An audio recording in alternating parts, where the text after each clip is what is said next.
Good afternoon, everybody, and thank you for joining Tahseen Consulting on our free webinar series dedicated to reaching out to Indian tech founders and on how to expand into the GCC as an Indian tech startup, right?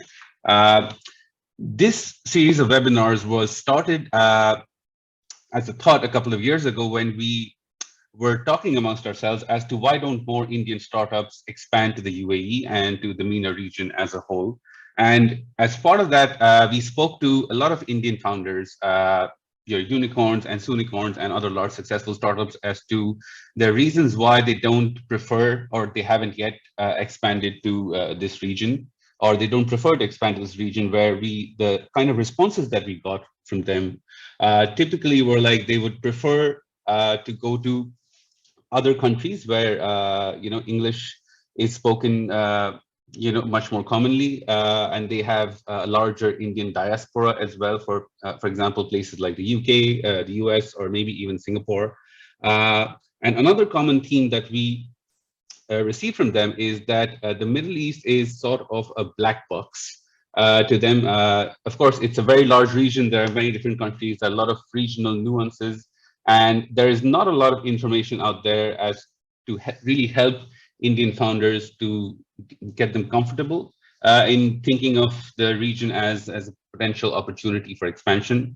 Uh, so as part of that effort to try to demystify this region a bit, Tahseen Consulting has started this series of webinars, of which today's is the 7th edition, where we bring to you Indian tech founders who have either made the leap from India, they've grown their business in India and are expanding abroad to the Middle East, or we have Indian diaspora founders who have founded their businesses here and are expanding across the region. So as part of this today, I'm very excited to bring to you two very talented founders who have a lot of experience here in the region, and both of them have founded their companies here. I'd like to welcome on the panel Gaurav Sharma, who is the founder of Bonnet, which is automotive after sales marketplace, and also Vinay Gokaldas as well, who is the founder of Pasiv Financial, which is an AI-based financial advice assistant. Gaurav and Vinay, thank you so much for joining us today. It's a pleasure to host you. Thanks for having us. Thanks for the invite. Absolutely. Gaurav, I don't think I can see you, but that's okay. Right. Okay. We have you on now. There I am. Perfect. So again, thank you for joining us and trying to help the Indian tech ecosystem sort of understand the MENA tech ecosystem in a better way. There were, I've spoken to a lot of Indian founders, and they say that we don't really know.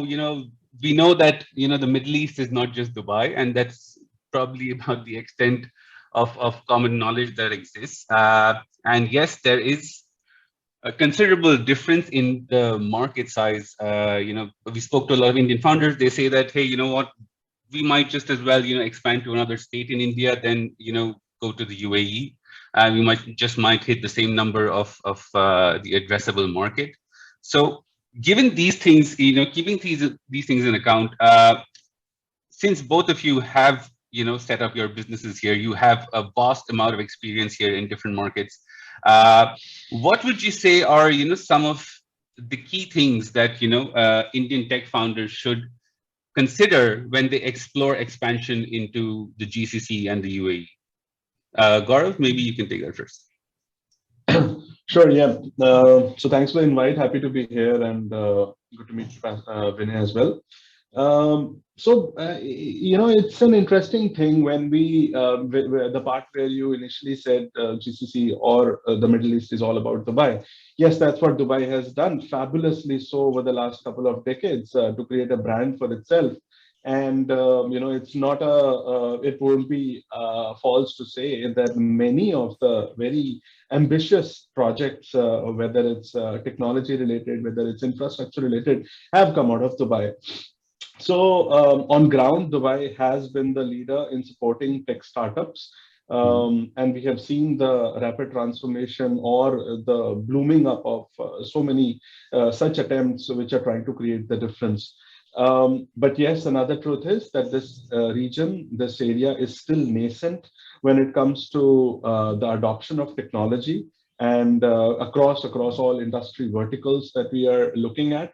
And so yes, people coming from India have a very strong or positive, wind behind them when it comes to the experience that they carry, the maturity of the product, which would have naturally happened after a couple of years in the market. The MVPs, etc., are then out of the way.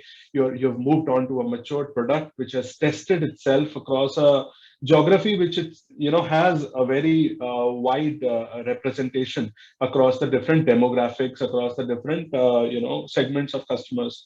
So then you come to UAE, and you kind of try to test it out in a market which can lead you, as we all know and we have often heard, it's the entry gate to the larger MENA region. That's not a lie. It's a reality. It's a small market, but that gate is so open and to receiving new ideas and new initiatives that you definitely have a good opportunity to look beyond the 10 million odd population that UAE has and go out to the wider region with all the experience that you've had. So yeah, that's pretty much it. Right. Thanks, Gaurav. Vinay, what would be your take on this? Like, what should tech founders from India, consider as their first steps when they're exploring, an expansion into the UAE or in wider GCC? Yeah, thanks for having me on the webinar. It does represent a viable and a commercial market. And I think Indian founders rightly are thinking very carefully whether it makes sense and it's viable for them to abandon, chasing opportunity and addressable market domestically in India versus coming here.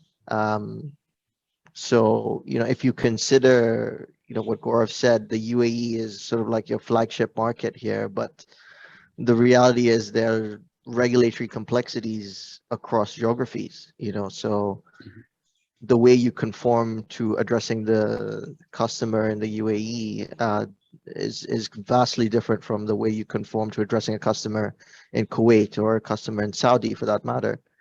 The other thing is obviously there's a much higher cost of operation, finding tech talent or finding marketing talent of sorts in the UAE and sort of onboarding that talent onto your organization is much more expensive. There's no doubt about it. It's also dollarized based cost. So I think Indian founders are rightly, apprehensive about making that, leap of faith. And, I can tell you firsthand, the size of my organization would be triple what it is if I was operating in India versus operating over here. So there is a really high opportunity cost associated with making that sort of leap. The other thing is market size, right? You look at the size of the market over here in the UAE, it's incredibly small. The dynamics of this market are completely different depending on what it is that you are offering in India in terms of your startup, what your product and service is. The market size may not actually make sense for you at all. We have a total addressable market here of approximately 12 million people if you're selling a mass market product. And out of those 12 million, I would say only about 2 million of those are, high net worth people that can consume sort of expensive products. Out of those 2 million, there is a really high marketing spend to reach those guys. So it is a different dynamic here if you're trying to sell products in this market. And what you mentioned earlier with the language barrier is a real thing. You have to address some of these communication tactics differently. Marketing campaigns that potentially could go viral in India may not be understood in this market. And the last thing I would say is, Indian founders that are looking to the GCC need to be aware that there are fragmented ecosystems here. So, if you have a banking tie-up over here in the UAE, that banking type doesn't extend across this border.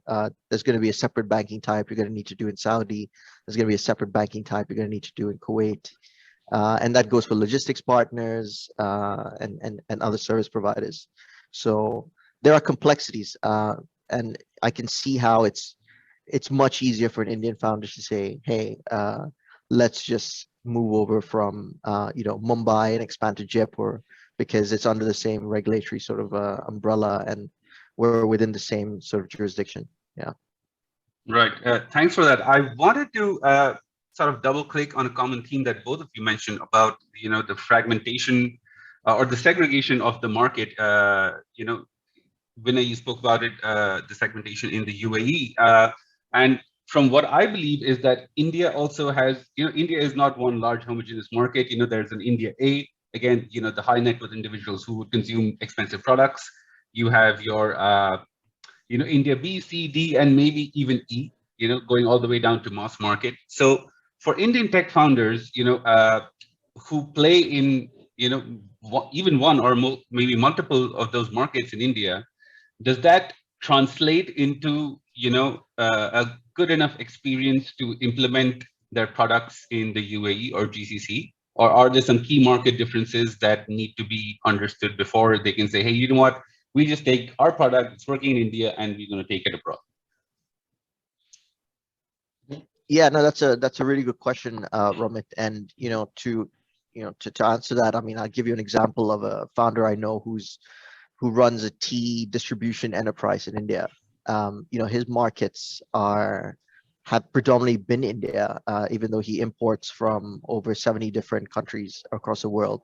Mm-hmm. And he's a tea specialist. So, he goes directly to farm and sort of sources. And he's realized that his customer is a high-end customer.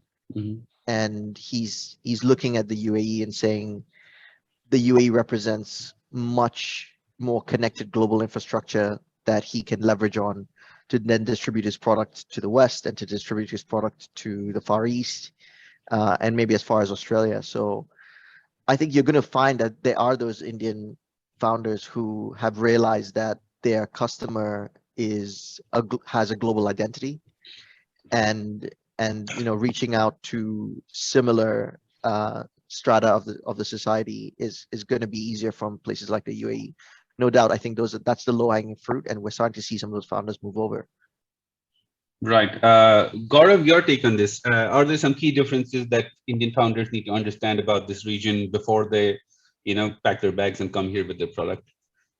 No, I mean, going by the last couple of minutes that we have spent on this, clearly, this market is the next step when it comes to expansion. No early startup founder would take the UAE market or a GCC market in his initial target audience, for example. So when you achieve that minimum, product fit for the market in India and experienced across the customer segments that you were talking about, then this is the next step, which is where obviously all the caveats that Vinay was talking about come into play when it comes to establishing yourself. But having said that, a lot of operational issues which founders face across India when it comes to a tier A audience in Mumbai or Delhi, perhaps, all the way up to a tier E audience, as you can metaphorically say, in a small town, you would have seen the rollout of your product and face those challenges, which is essentially going to be the same operationally speaking. Yes, regulatory point of view, partnerships point of view,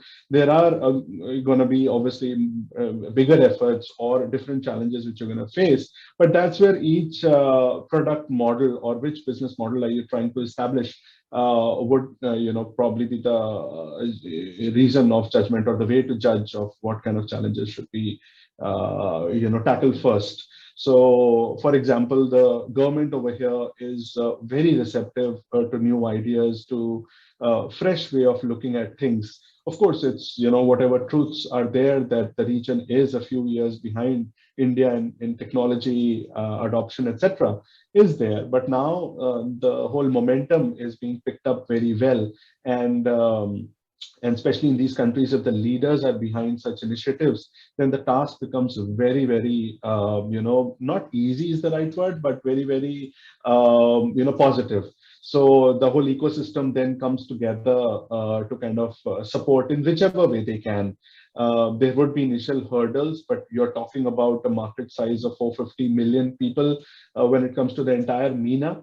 And if UAE is the door where you can showcase a success model and be in front of such an audience, then so be it. This is where it all starts. Thankfully, the government and the whole ecosystem is supporting founders in terms of creating a lot of accelerator programs, a lot of initiatives where focused industry segments like fintech, medtech, etc., are starting to be looked at. Recently, we had to focus on the whole metaverse initiative by His Highness himself. So all those things are positive developments. Yes, this is not a rosy ground to come and achieve success on the day one. There are huge adaptations which you need to make. For example, just to think, people assume that since it's always said that UAE and GCC is flooded with Indians. So of course, if you've won the customer in India, then you might won them over here as well. But that's not logically true. It's a completely different customer. As soon as he reaches in this region, his expectations are different.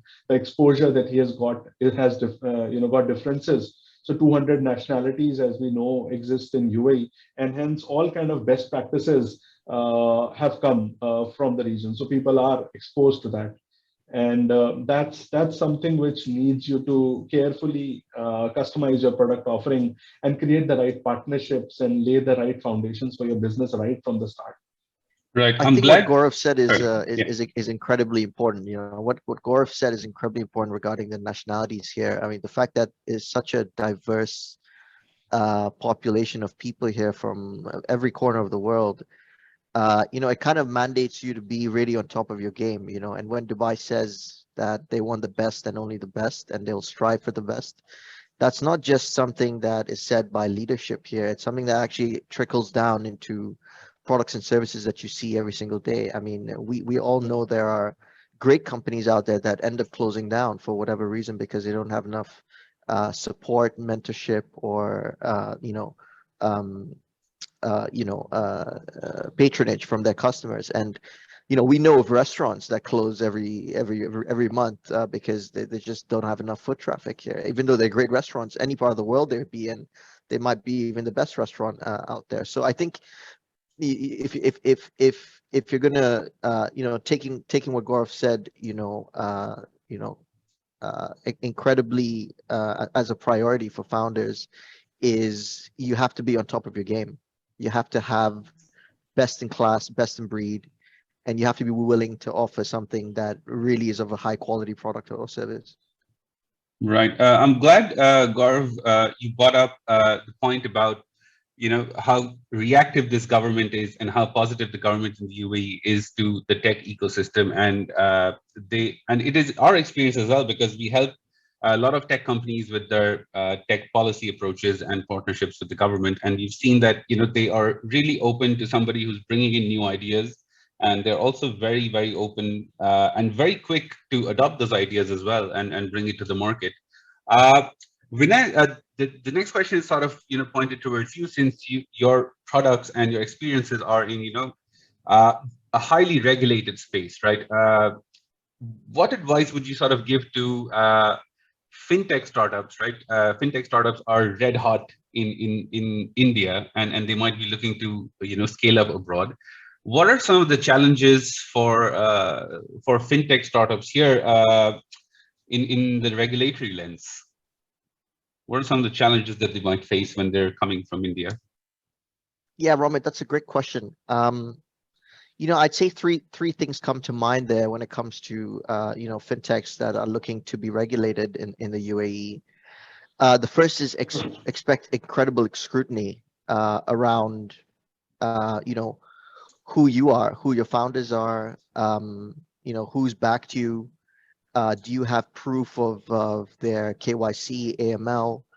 Can you prove that the funds that have gone into developing your company have come from legitimate sources?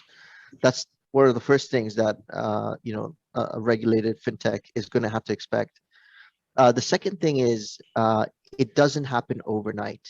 If you're going to want to have status here in the UAE particularly, and I would say it goes for practically any of the countries in the GCC. If you're looking for regulatory authorization, it's not a process that is necessarily very simple or straightforward. You have to be willing to jump through a lot of hoops. You have to be willing to commit a lot of resources without getting anything back for a decent amount of time. It's just to give you guys some idea of what we've been through as a startup passive. I've been in a regulatory sandbox for close to 2 years with the DFSA, and it's only after 2.5 years that we've managed to obtain a regulatory designation from the regulator. And every single week over the last 2 years has been one step after the other, and jumping through another hoop. So it's not as straightforward and as simple as it would be in somewhere like the UK, Australia, or India for that matter. And I think if founders really want to have a foothold in this market, they need to be prepared for that level of commitment to the regulator. That's the second thing. The third thing I would say is, if you're looking to be regulated in the GCC, you should expect that you will apply individually to each of the regulators. Just because you have regulatory designation in the UAE doesn't give you permission to waltz into Saudi and start offering your product for financial services. You would still need to obtain necessary local permissions to do so.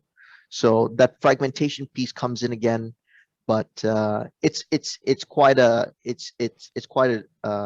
tasking sort of thing to do, and I wouldn't recommend it for the lighthearted necessarily. Yeah. Right, I agree with you. We've helped a few fintech startups get through the process of licensing here in the UAE, in Dubai and Abu Dhabi, and in our talks with regulators, you've noticed the common theme of that there is no, just fill out the form and, you'll get your license in a couple of days. It's always, come meet us, have a sit down, let's figure out what you're offering and whether we can offer you a license in the first place, and, what kinds of checks that you have to go through. And the regulatory sandbox that you mentioned is one of the most popular ways for fintech companies to enter into this country, because the regulator is very proactive in sort of keeping a close watch on the ins and outs of money flows into this country.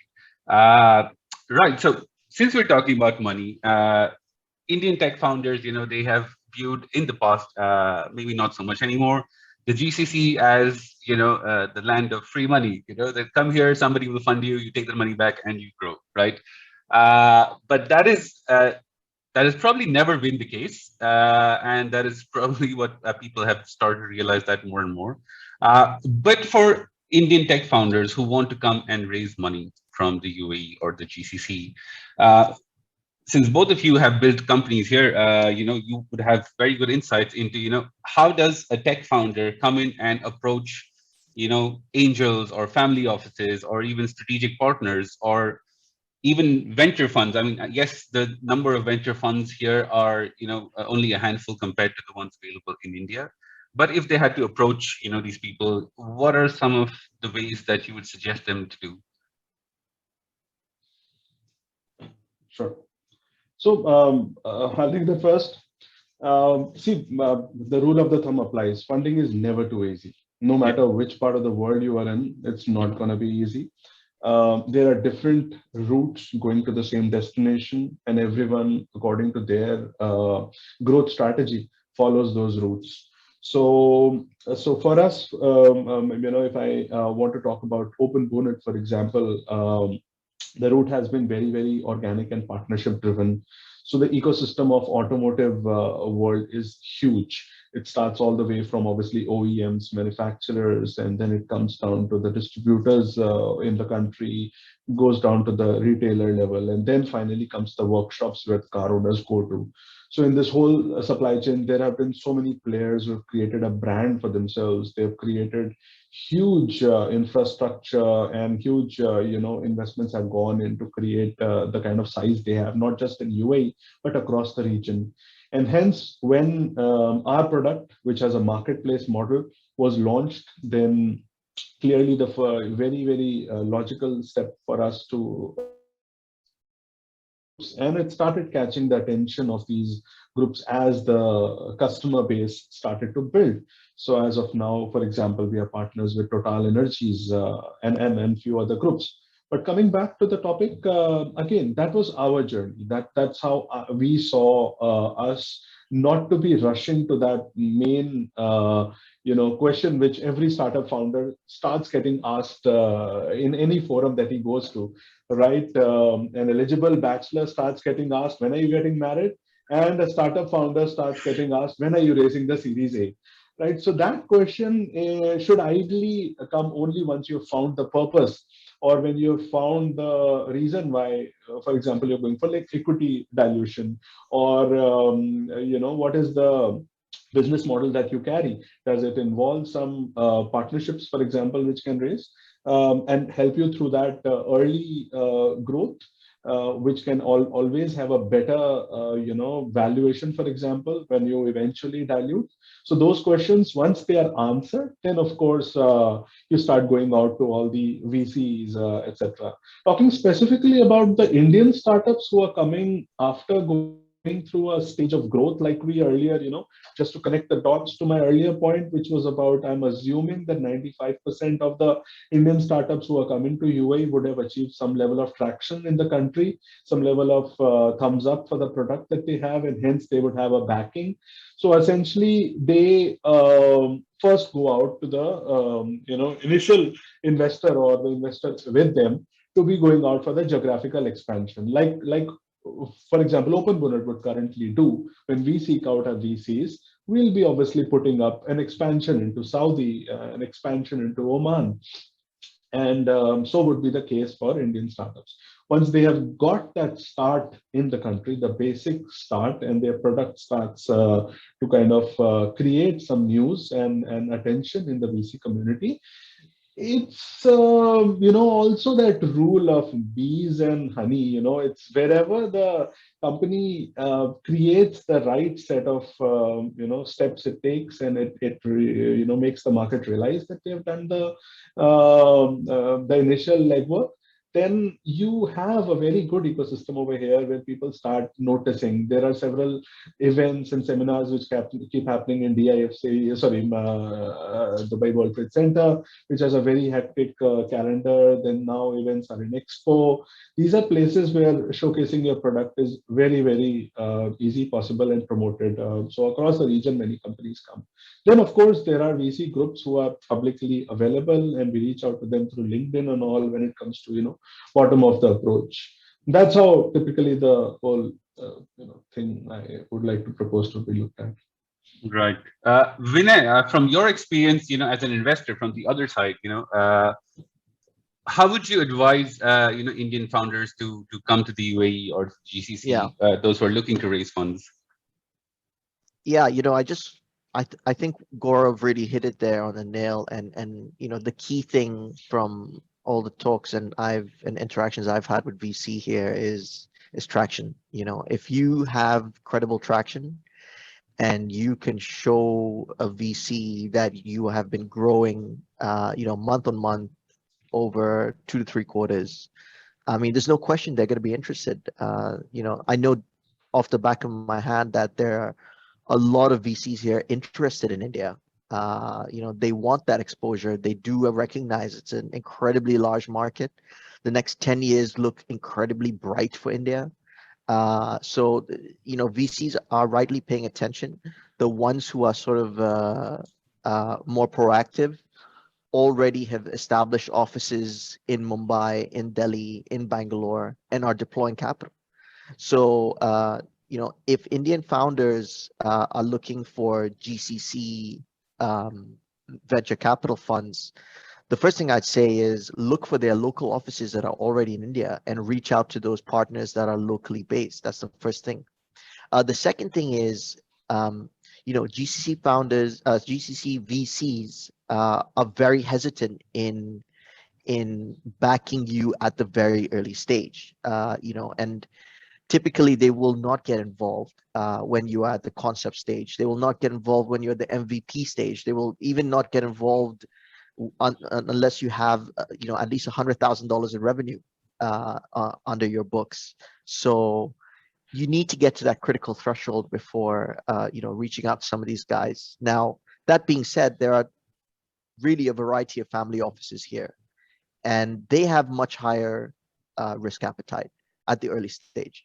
So if you're looking for GCC capital to fund either your expansion in the GCC or to support some of your growth in India, attending some of these family office conferences and really reaching out to some of the people out there is the way to go. Us personally at Passive, we are bootstrapped, angel funded, family office backed, and we have no VCs backing us up till now. And I think part of that is one, what I mentioned earlier, the VCs are hesitant to really back companies in the early stage until they see momentum and they see that you are going to survive. And you'll find that Indian VCs in that regard are a bit more flexible. Indian VCs usually back an idea or the founders or a business model that has already proven to be working somewhere else. It's not the same here. I think over here, it's more about, we understand that you're good. We understand your product's good. We understand the business model's good, but show us that it's working, Right. Understood. All this talk about venture funding and all the news that, we've been hearing for the past few months about, the great funding winter that we're living through. Do you see it on the ground?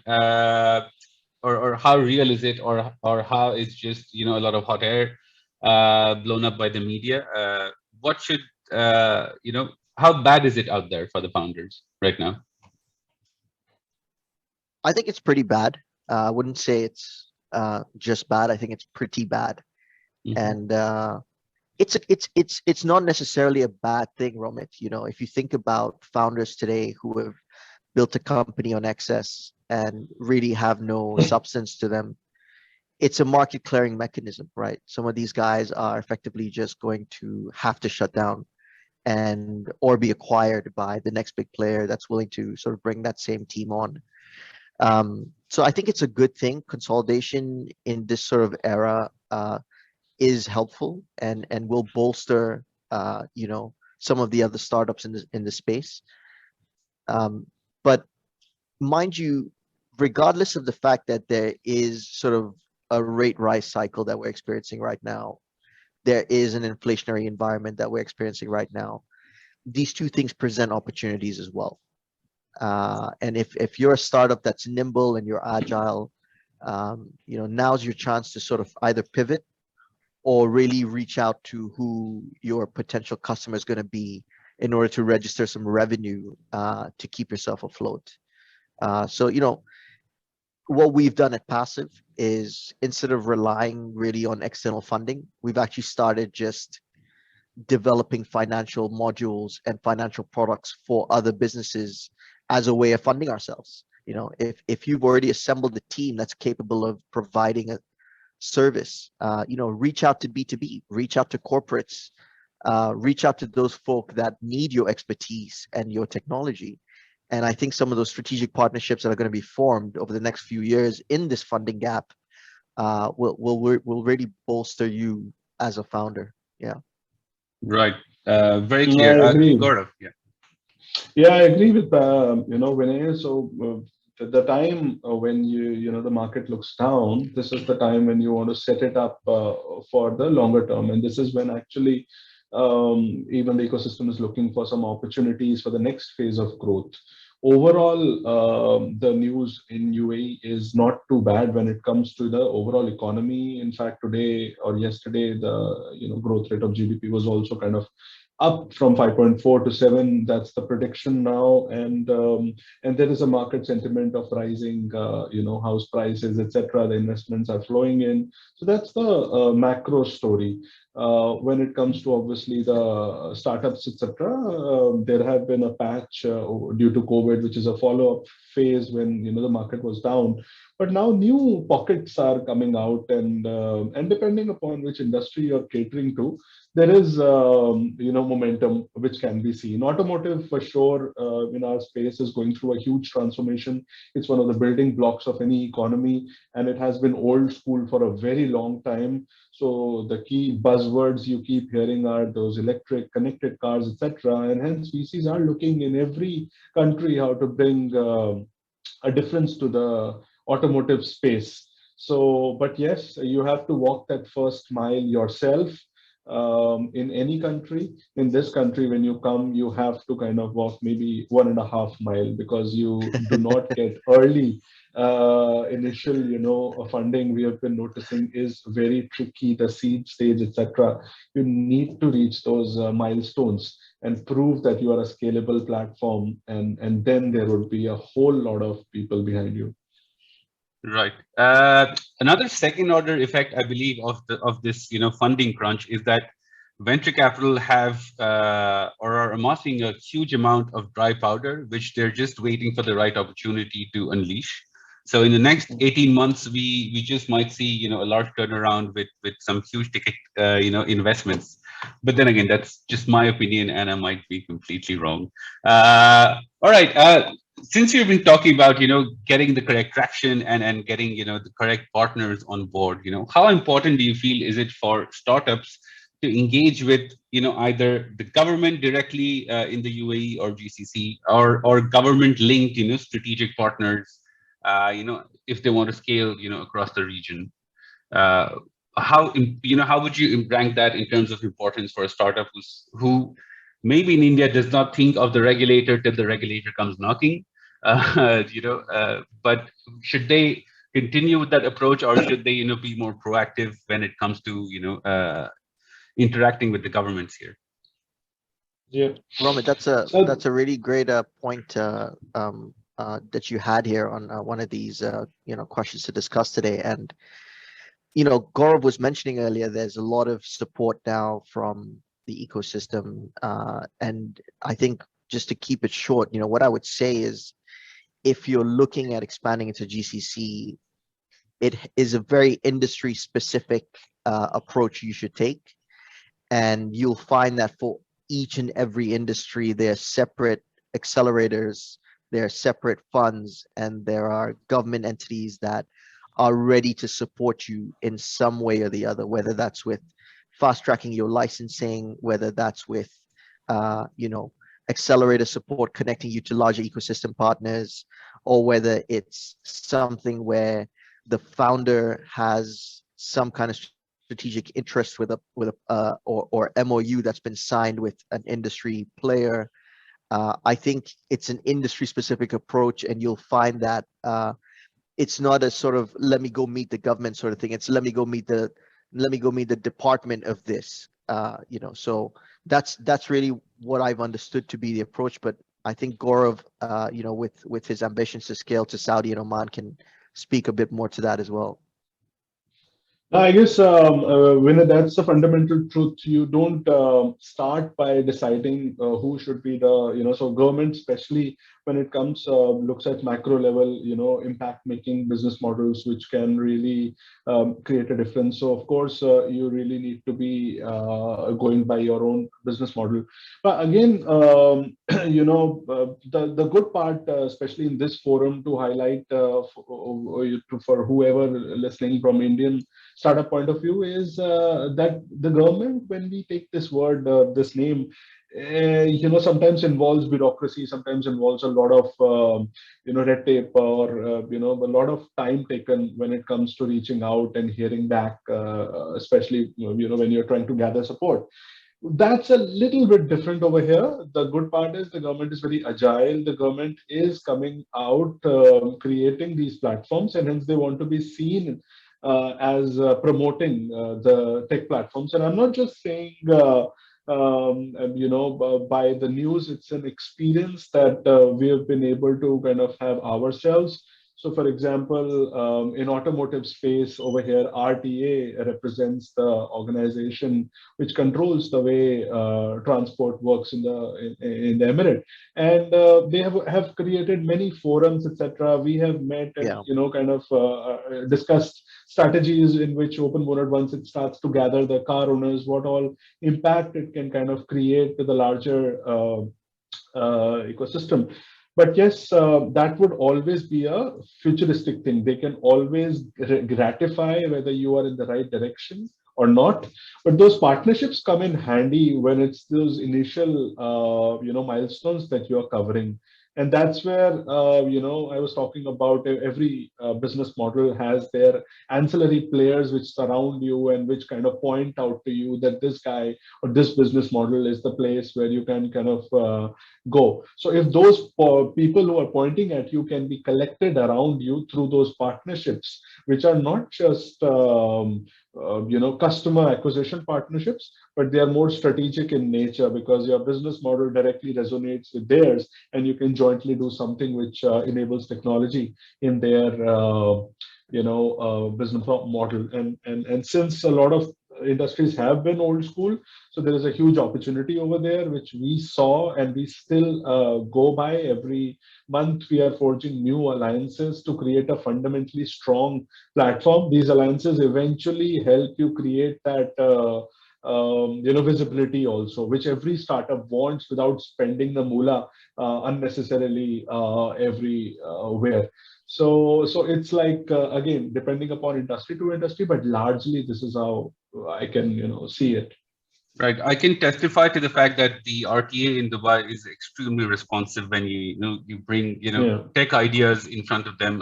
They're very willing to Yeah. sit down with tech founders and actually discuss implementation and validation of their ideas.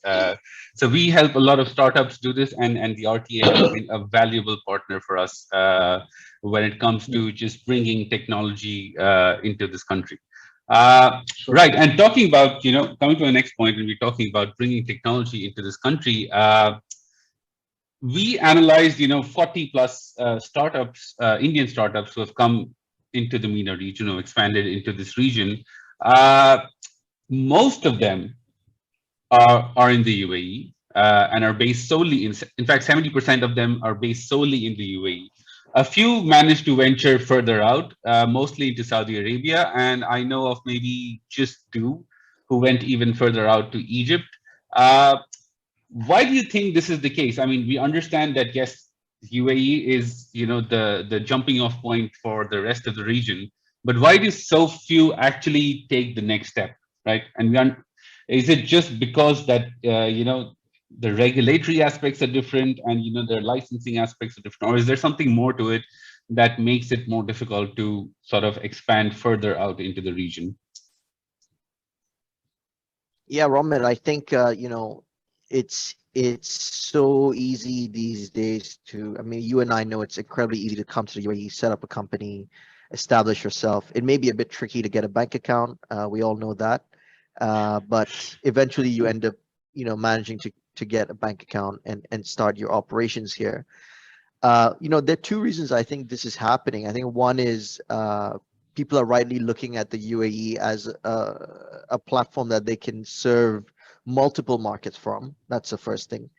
But the other reason is that I think infrastructure in the rest of the GCC still has a long way to go. And as much as countries like Egypt and Saudi are making tremendous advances in terms of infrastructure development, there is still a long way to go. So it's I think the cover reason that that's happening. The other thing that founders should consider if they're going to enter the UAE is what we mentioned earlier. It may be industry specific.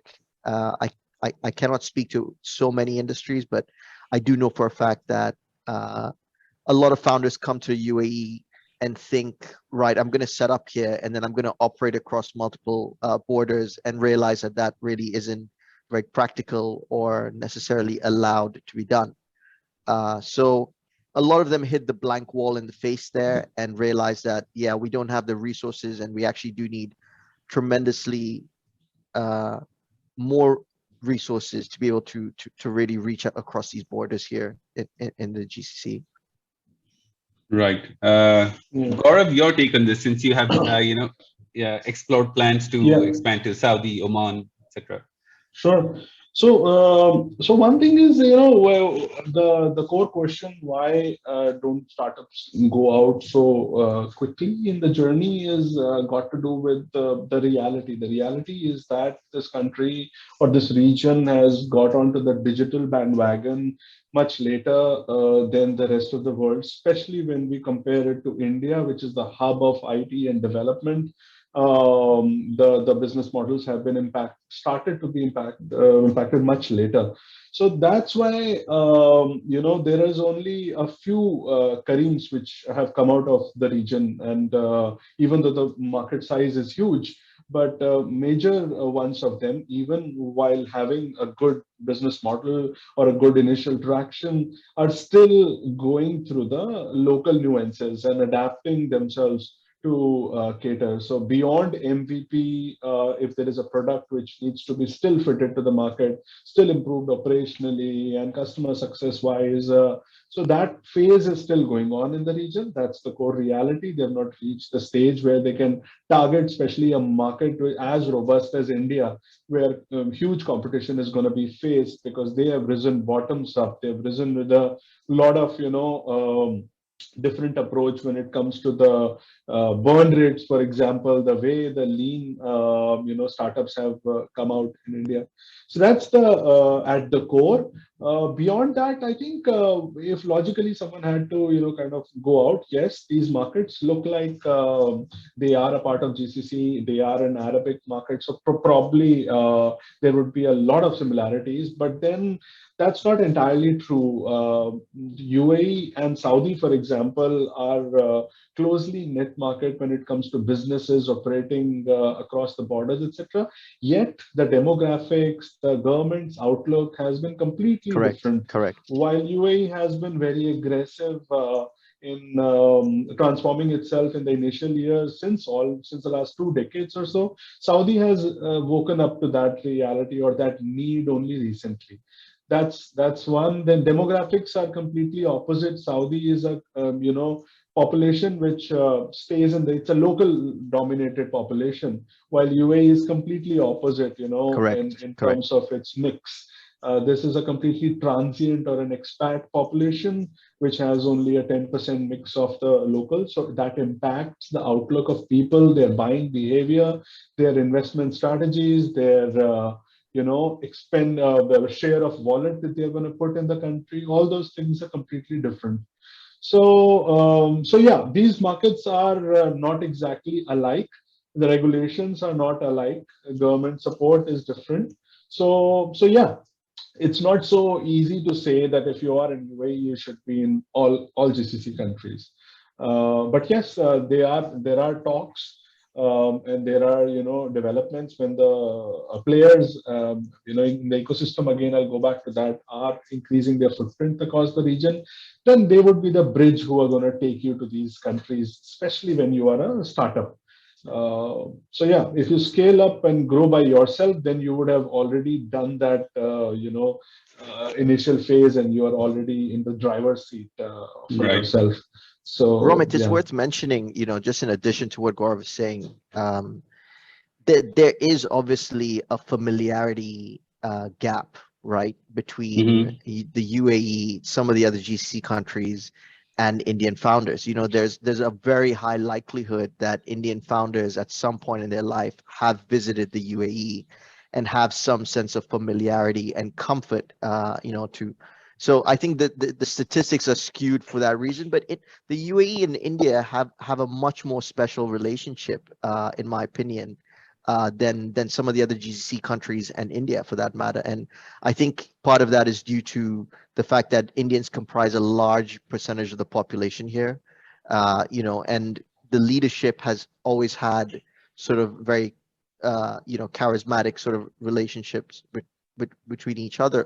And if you think about yourself as an Indian founder, you're already operating in a jurisdiction where I would say Hindi and English are predominantly the two languages, and you look at the UAE and it's somewhat of a similar situation here. So it's not so much of a translation that needs to happen to your business for it to really take off. And what Gaurav's saying about the demographics of Saudi, that's not only a challenge, that's a massive opportunity, right? And it's the opportunity that all of us founders who are here in the UAE have to be mindful of. The fact that Saudi has only recently, adjusted its long-term agenda and strategy to really encompass development, growth, the promotion of tech, is an incredible opportunity. So my, my 2 cents to Indian founders would be: we know that the UAE is an easy place for you to come, but don't do the easy thing. Think about the opportunity at hand, because Saudi is a market that more closely resembles the depth and the volume and the liquidity of the Indian market, for some of those mass market products. Right. Another, sort of, local tip is that for Indian founders who are listening is that please don't consider Arabic as just one monolithic language. There are, general nuances across the region. The Arabic spoken here is somewhat different to the one spoken in Egypt or Saudi or Morocco or Lebanon, etc. So you must, when you're porting your product, keep that in mind as well. Vinay, when you spoke about the special relationship that India and UAE have, right? So they recently signed a CEPA agreement, yet which primarily focuses on trade, but part of that, part of those initiatives also include building a UAE India tech bridge, right? So do we see just a movement of Indian tech founders bringing their products here, and GCC capital or UAE, funding capital moving to India, or do you see it moving the other way around as well? That's a great question, Roman. I think we're going to start to see it moving the other way now, because I want to say the UAE tech ecosystem is incredibly young. If you were here 6 years ago and you said you were working in a startup, people would look at you and be like, "You are taking incredible risk. Are you crazy? Is this what you're going to do with your life?" And now it's sort of like, "Oh wow, what is your business model, and who are your markets, and what are you targeting, and what is your product?" So the attitude has shifted tremendously, and I think we're seeing that domestic support now. Now some of the strategic agenda coming from the top is, we want UAE startups to be globally competitive. And really the only way that's going to happen is if we enter competitive markets and really test the waters to see if we're able to, really go head to head with some of the domestic players. I think you're going to start to see some of that happening. It's slowly taking shape in the form of trickle down, where the sovereign wealth funds are aligning behind some local domestic brands that are huge and seeing momentum. And it's really that capital that once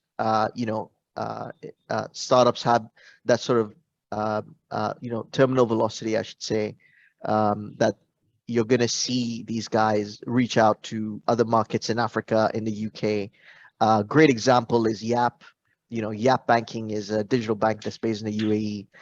They already have a footprint in Africa. They already have a footprint in Saudi. Another great example is an Indian startup, M2P, that is an infrastructure payment provider, issuer processor that's based here in the UAE, that's using their office in the UAE as a means of reaching out and signing MOUs with banks across Africa. And we're going to start to see that the UAE is going to be this bridge between the African market and the Indian market.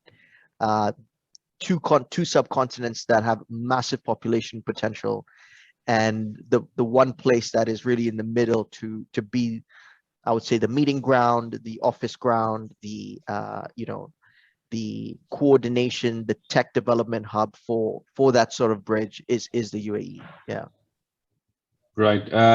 No, I completely agree, because the UAE, as you mentioned earlier, 200 different nationalities, right, are represented in this country. So there's possibly no better place on earth than for an Indian founder, for example, to meet a founder from Egypt, and they say, "Hey, you know what? we can build a product that suits both markets, because and we can leverage our experiences in both countries. Right, Gaurav, would you agree with that? Are we going to see more UAE startups getting more competitive and potentially looking at the Indian market to Yeah. expand into? No, no, absolutely. As time passes, the confidence is increasing. Their product market fit is getting stronger, and in fact, just to continue the last few lines that Vinay was saying, that UAE has the potential to play a role for India in the region. There was this funny, kind of comparison that used to be taken in a lot of circles, and it still is in my mind, that Dubai has the potential to be to be for India what Hong Kong is to China. So it's a very strong business hub, and creating this kind of a presence, brand, and infrastructure is not so easy for even a country like India. We the tier 1 towns are now overflowing, and Dubai is just 3 hours, sorry, away from the country. So there is all the right mix when it comes to location, proximity, right moves between the two governments, and population that is very, very receptive, and population mix as well. So those are indicators that yes, there is a huge potential. Next few years will tell, and with this collaboration on the CEPA, it can only be positive. Even if it's focused more on trading, it can only be more positive, especially for some sectors like pharma tech, or stuff like that, where some exemptions are being done. Right. So that sort of neatly flows into my next question. Because we're talking about cooperation between the two countries, even from a top-down approach, is there something that the UAE can sort of, the UAE tech ecosystem can sort of learn or adopt from the strides that India has made already? Like, right, you mentioned that the Indian tech ecosystem is a few years ahead. So are there some, very quick wins that the UAE can sort of, pick and choose and sort of implement into the country? Something that just comes on the top of my head is something like maybe UPI, right? I mean, quick, easy money transfers. Is there an opportunity like that that you see going ahead for the UAE to implement? Ramit, that's great that you mentioned UPI. We're actually in touch with Haydar at the UPI. We met him at the DIFC FinTech Week, and it was actually surprising that you had the entire FinTech Week, which is sort of filled with a bunch of startups exhibiting their product to everybody. We were one of them, and there are a whole range of other domestic as well as GCC startups that were present. And then there was an exhibition in the corner by UPI, right, the national payments company, and there was nobody there at the stand. And I was looking at my CTO saying, everyone in this room is busy speaking to Binance and speaking to the sort of the other crypto exchanges and some of these stock providers, and nobody is there at the UPI stand speaking to the guy at the desk, but they don't realize that that is actually the biggest elephant in the room. So UPI has been literally the underpinning of India's fintech transformation over the last 5 to 6 years, and it's such a short period of time. The kind of impact one protocol of technology has had on the GDP of a nation that large is something that's going to be written in Harvard, case studies for years to come. So we approached UPI and to try to understand what their agenda was, and funny enough, UPI is actually trying to set up a presence here in the UAE to try to convince African governments and to convince other governments in the GCC to translate their banking network onto UPI's protocol. They're willing to give it away for free, just for for efficiency in being able to do money transfers the way India has managed to do it. So you're right, Romit. It is an incredible opportunity. And to be honest, if you are a leader of a nation today that is a developing nation, and there is a difference in a matter of hours between when a local transfer can take place between one bank account to another bank account, UPI is what you need. And if you're not going to take UPI, you better be looking at developing something similar to UPI, because it is such a transformational thing in terms of growth. That being said, I think UPI itself needs to start looking at the plugins to some of the other businesses right here in the UAE.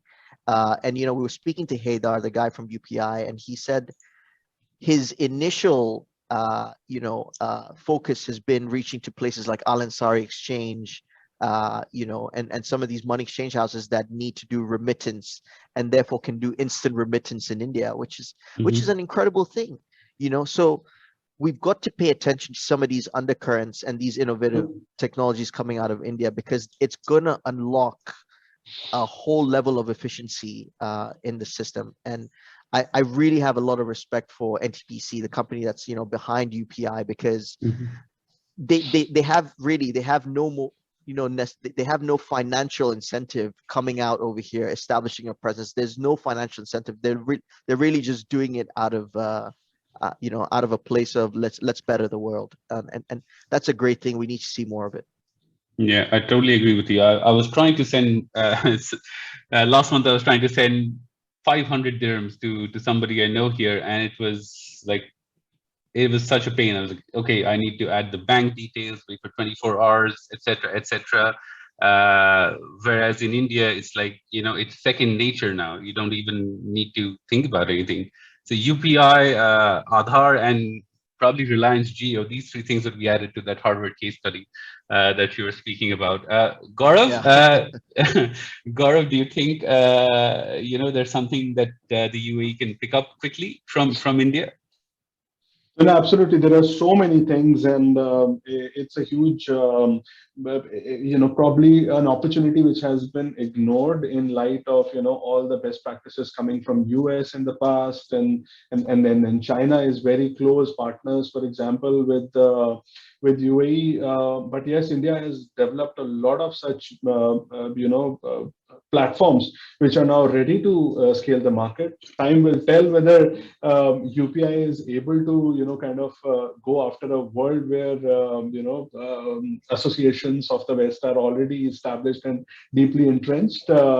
But just to come back to my automotive space, for example, with the whole focus on manufacturing in India and electrification being the main next frontier for automotive, there's a lot of EV batteries which, for example, are now being produced in India.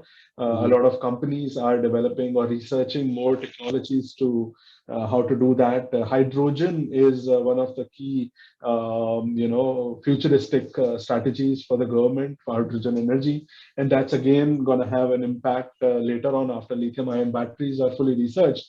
Then they are going to be obviously having an impact on the automotive industry as well. So these are the things which are growing at a very fast pace in India. UAE itself has a very strong focus of being at the center of being at the center of supplier side economies to the consumer side economies, and hence there's a lot of area of collaboration that can perhaps be achieved.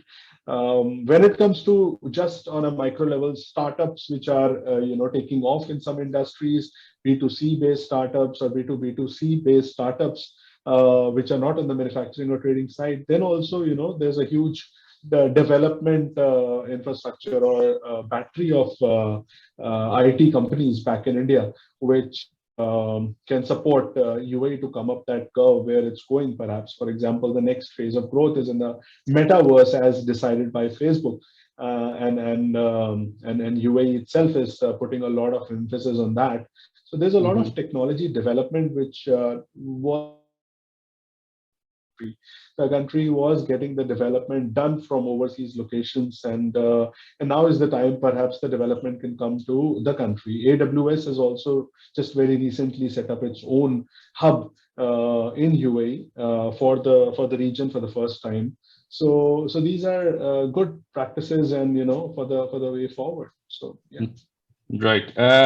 So just coming to my last question, and we sort of end on a lighter note. We've both spoken about the race between UAE and Saudi Arabia, and the UAE has probably a decade's march ahead of Saudi in terms of the tech infrastructure, their policies, and the regulations.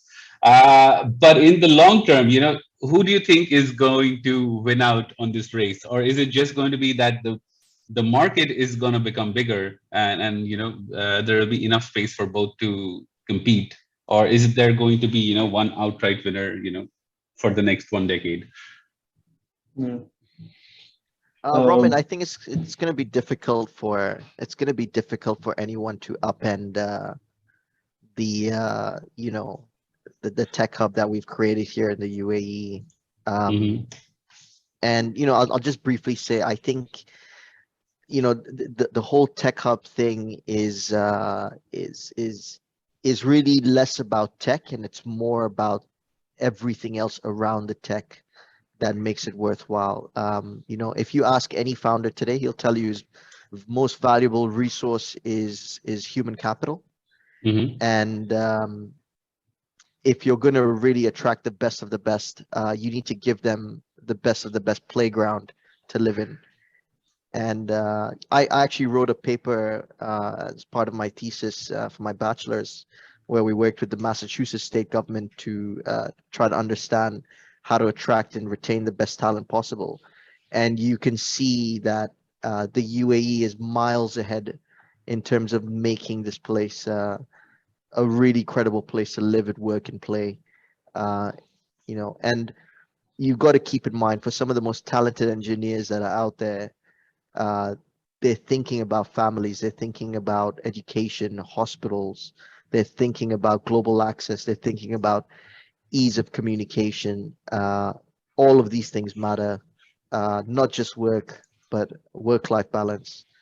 And I think Saudi's got a really steep uphill climb when it comes to making that a reality. So it doesn't look like the UAE's dominance will be challenged anytime soon.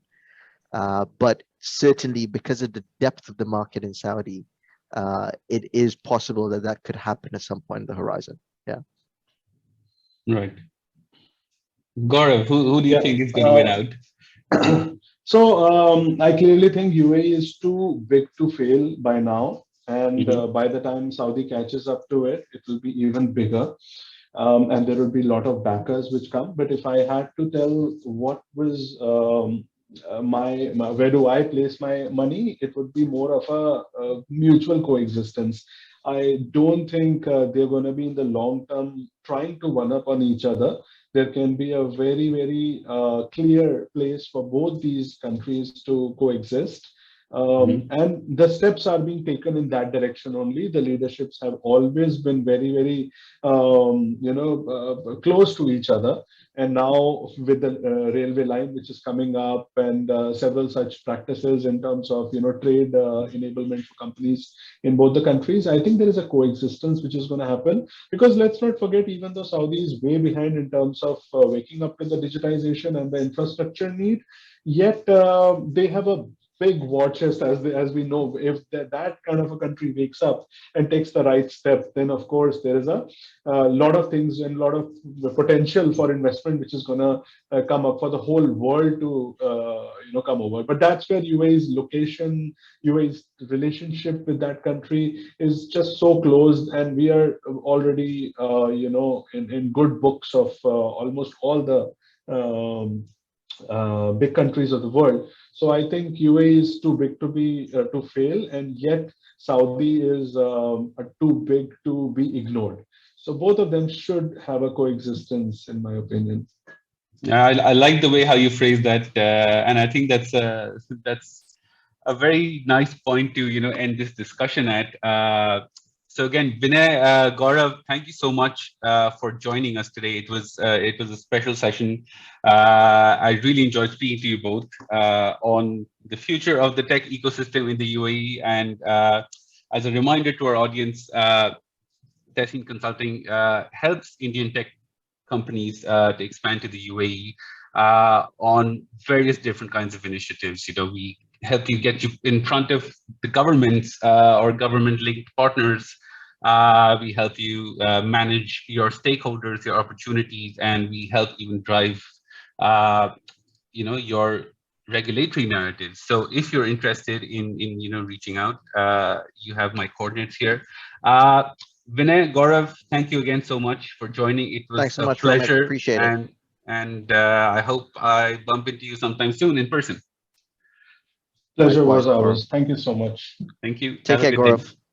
Bye bye. Bye-bye. Yeah, Take care. bye. Bye bye.